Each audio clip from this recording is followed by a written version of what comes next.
څنګه یو امریکایي مسلمان زهران ممداني د نیویارک ټاکنې ګټلو سره د نړۍ پام راجلب کړ، په داسې حال کې چې د امریکا د ولسمشر ډونالډ ټرمپ او اسرائیلي چارواکو له سخت مخالفت سره مخ شوی، خو د نوي نسل ځوان امریکایان ورسره کلک ولاړ دي.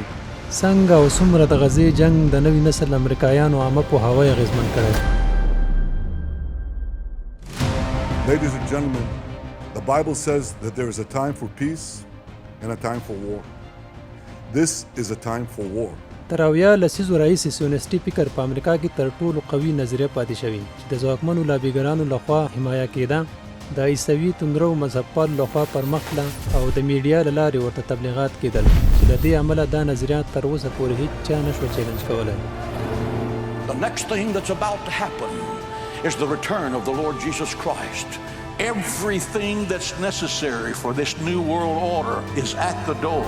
The apocalypse is coming. We're called to be warriors, and we need you to get in the fight.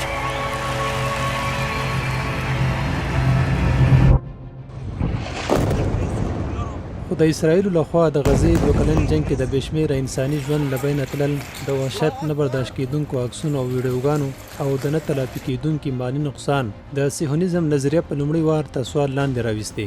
پرله پسې څېړنې دا ښیي چې په امریکا کې د اسرائیلو او د صهیونیستي فکر د محبوبیت ګراف مخ په ټیټېدو دی. د پی بي اس رسنۍ د څېړنیزو بخش د څېړنو کې دا معلومه شوي چې د غزې د جنګ په لومړي مرحلو کې 62% امریکایانو د اسرائیلو ملتیا کوله، خو اوس 2 کاله وروسته دا ارقام یوازې 32% ته راټیټ شوي چې د دې برعکس 68% امریکایان په غزه کې عاجل اوربند غواړي. د هارورډ هریس څېړنیز مرکز په یو تازه څېړنه کې هم څرګنده شوې چې 40% کم عمره امریکایان اوس د اسرائیلو پر ځای د فلسطین دولت ملاتړ کوي او د امریکایانو ترمنځ اوس د اسلامي ترهګرۍ اصطلاح دومره معنا نه لري. نو څنګه دا وضعیت د زهران ممداني په ګټه شو؟ زهران ممداني چې یو کال وړاندې یو عام امریکایي مسلمان وګړی و، په روانه میاشت کې د نیویارک ښار د مشرۍ ټاکنو کې برخه واخیسته. د امریکا د ولسمشر لخوا د شیطان او کمیونست په نامه یاد کړل شو.